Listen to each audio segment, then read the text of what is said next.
Hello everybody. In this video I'm going to be going through the updates to the preset grid generator in version 2.5. For anybody who's already purchased this as the color grid generator, you can find this update available for download using your original download link. All those links have been updated to provide the newest updated version. There are quite a few updates in this version. First off, as the name implies, it is now labeled as the preset grid generator rather than color grid, meaning that it now supports all preset types, which was a pretty common request. Also, we now have support for preset macros, quote unquote. Basically a system where you can create a preset out of these macros with another macro. So for example, I've built a couple here already, but there's now a variable inside of each trigger macro setting which macro within a row has been most recently fired. Using those, there is a creator macro that will allow you to store this combination of macros into another macro. Run just the same as any of these all triggers. It's just firing a combination rather than everything down a single line. So just to demonstrate, if we decide we're going to do, I don't know, shades of blue, why not? So we can store this into macro 898, so we just click on the create macro, we give it the macro number we're storing to, say enter, and then we can see that that has been updated. So we relabel that as blues, why not?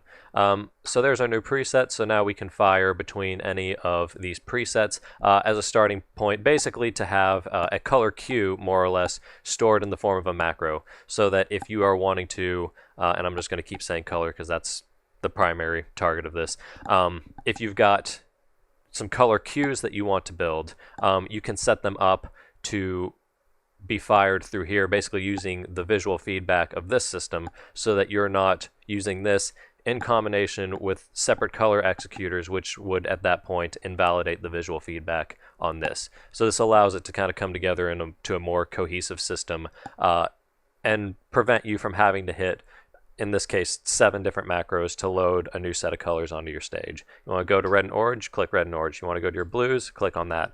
You can create combinations of that. In the user config, we'll be showing the settings for how many of these you can include. You can include as many as you want off the bat. This also stores to any macro number, so if you want to add more in after your installation, that's not a problem. The biggest feature that people will probably be excited about is this system now supports custom images, and I'll be explaining that at the very end of this video. But same as the fades generator that came out last week, you can now create your own version of this plugin that includes your customized images that you can then just load up onto a show file wherever and run. You don't have to separately import your images and all that. It'll all stay in one contained package. I'm moving my hands like you guys can see me. Some other smaller features that have been included. So I already showed you guys the variable line that's being used with the presets system. You can also now customize how each macro is labeled. You can customize how the sequences are labeled. We'll be going through all of that. It also now supports the option for individual sequences for each group. So the default system, the way it was originally programmed, was building one sequence, which is how this was set up, and then filtering each sequence through a different world of fixtures. I set it up that way just because it minimizes the number of queues that, for example, delay sweeps have to be stored to. However, there were people wanting to be able to have separate control, having separate naming, so I have provided the option to have a separate sequence for each group instead. The total amount of data should be pretty much the same because you'll have less fixtures in each sequence to update, but again, that was just the way I had set it up because that's how I was running it. So you now have the flexibility is what I'm getting at. Like the color effect picker, you can set the background color of the layout for anybody who cares about that. That background color will apply to all the macros as well. Any macros with transparency, I should clarify. Images, Jesus. And what else? I think that's it. So with all that covered, we're going to get into the user config of how to set up any new features, and then we'll be taking a look at the end of this video again on how to customize the images and include your own image set into the plugin. Alrighty, so let's open up our plugin. So we're going to right click or edit click on the plugin, and at the top here we have our user config variables. So I've rearranged these based on order of importance, basically. At the very top we have our 3 main settings that people might want to adjust. Below that we have our starting points for where everything will be stored, and then below that we've got what I've labeled technical stuff, which is all of the stuff that you can tweak if you're trying to accomplish something really specific, but generally you won't need to. So starting at the top, we've got our preset type variable. I'm going to change this to 2 just to demonstrate. So 4 will be the default, that's for color. I'm going to change it to 2 for position just to demonstrate that it works with other preset types. Our macro presets count, so those preset generating, or those preset macros I showed you earlier, this is how many of those it will create. So I'm going to change this to 16 just to show it. Background color, I'm going to leave this as black, so this is a hex string. First 2 values are red, then green, then blue, as explained here. And again, hex values, so 0 to F, not 0 to 9. So again, I'm leaving this all as zeros for black. Our starting points, I'm going to leave these. These are the settings for my own show file. They're all going to come defaulted to 1. And again, just like any of my other plugins, nothing will be overwritten unless it's explicitly stated. So this will be the starting point where it looks for space, and if it does not have enough space, it'll advance until it finds the space it needs. Below that, we get into the technical stuff realm. So down here is where we have our setting for storing separate sequences if you are choosing to go that route. So you can change this to true, and we actually will do that for this installation. Keep source images. So just a brief explanation of what this means. So the plugin has a set of images embedded into its code. If we go all the way down to the bottom, we have this giant XML file that's included in the plugin. That's the images. So what it will do is it will import all of those images, it will copy the ones that it needs, and then it'll delete all of the source images.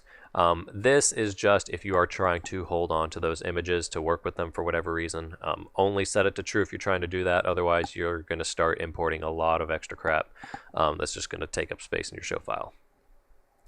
Below that we have our naming settings, and these are set up with some wildcard options that are explained below, but those wildcard options have been set up so that, for example, if you change your preset type, your variables, your macros, your sequence will all be updated to reflect that new preset type or the presets within it.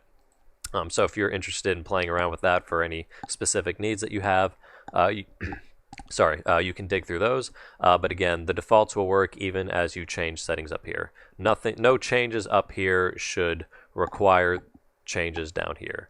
Just change these again if it's something you are wanting to play with specifically. So that covers the user config settings, so we're going to save those.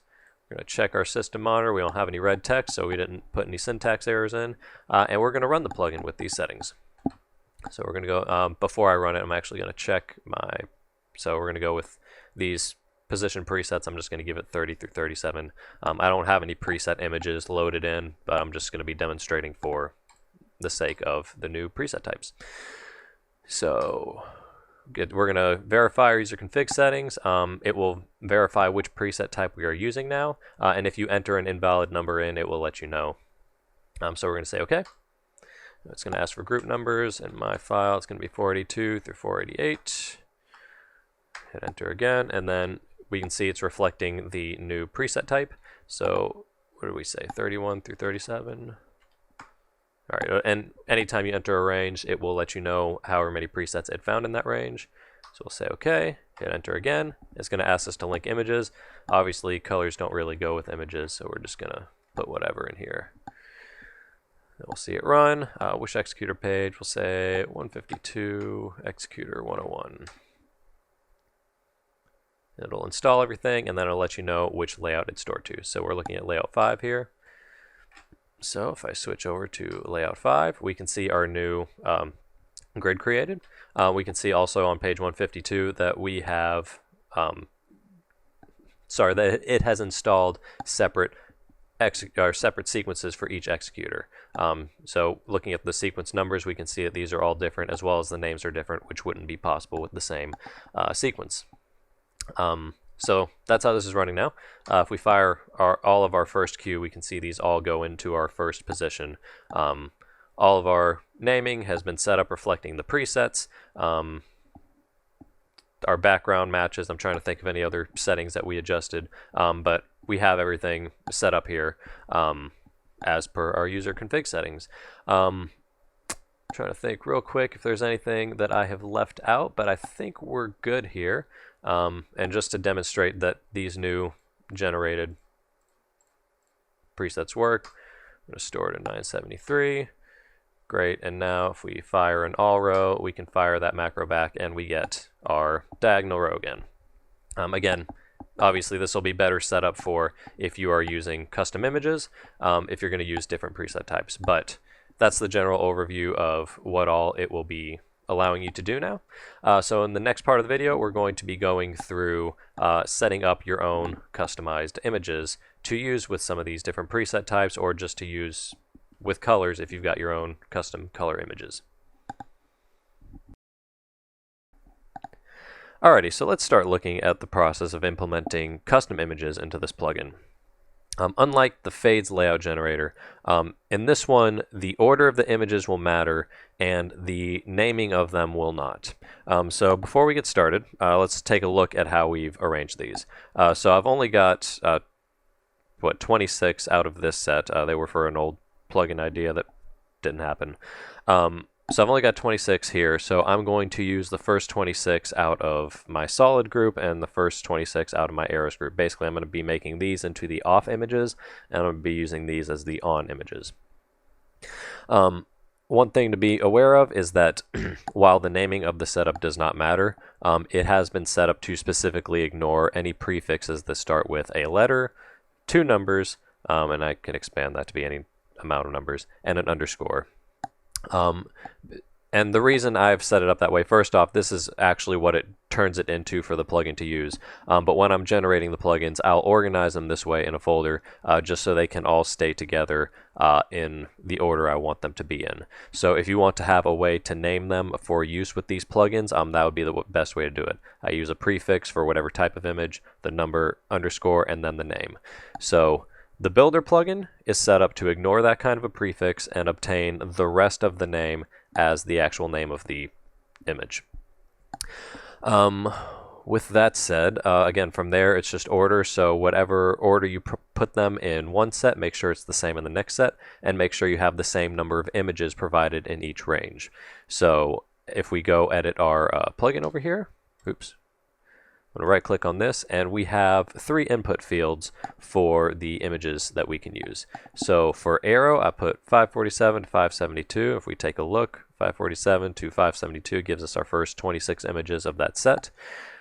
Going back over, our on images are going to be 589 through 614, so that is these plus ones.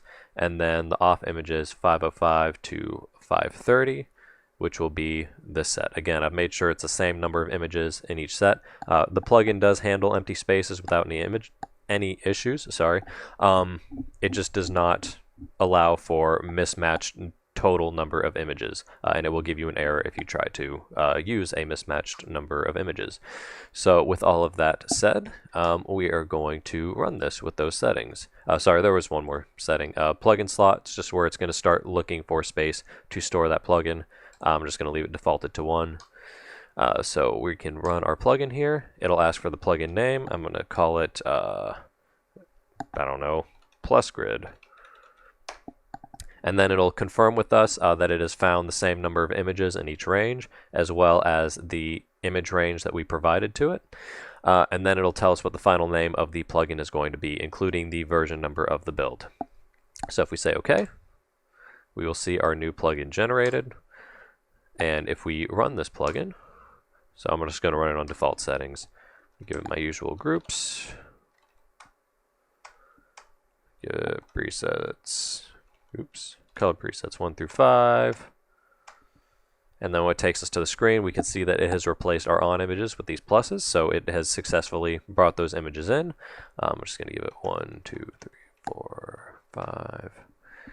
Then it'll build our layout. We'll say page 154, starting button 101, and it's created. So layout 10. If we go over here, and let's look at layout number 10. And there's our new color grid arrangement. So now if I fire a row of these, we get our pluses in each row instead of the empty squares and the filled squares. One thing I forgot to mention was that once you've created your custom version, if you want to be able to use that with earlier versions of MA, there is another included plugin called Plugin Export Reverse Compatible. Use that with the plugin, and it will export it, just modifying the XML script that it creates to say that it was created in version 3.0, so that if you try to import the plugin into any earlier versions, it will still work. So if I run that here, I'll just give it plugin number 3. It'll go ahead and take that name in, so we'll hit enter on that. And then it'll open a file system showing, if you're on PC, it'll open the file system to that folder so that you can then go find somewhere down the list, what was it called, PlusGrid? Yeah, there it is. So you can find that Lua and XML file and then either move that over to your thumb drive or keep it there to use in other versions of on PC. And that is how you export your created plugin version. And that's it for as far as implementing new images. So again, the naming does not matter, the order does, and having the same number of images per provided range is what matters. So that's it for all of the updates to this plugin. If you don't have it already, you can download it from my website at geoffdesigns.com. If you do have it already, use that old download link. You can contact me on my website or through Facebook with questions, comments, or suggestions for plugins or tutorials. You can subscribe on here, follow me on Facebook, all the social media things. Hope you guys will find some use for some of these updates. Stay tuned for more toys coming out as we're all still stuck in quarantine, and happy programming.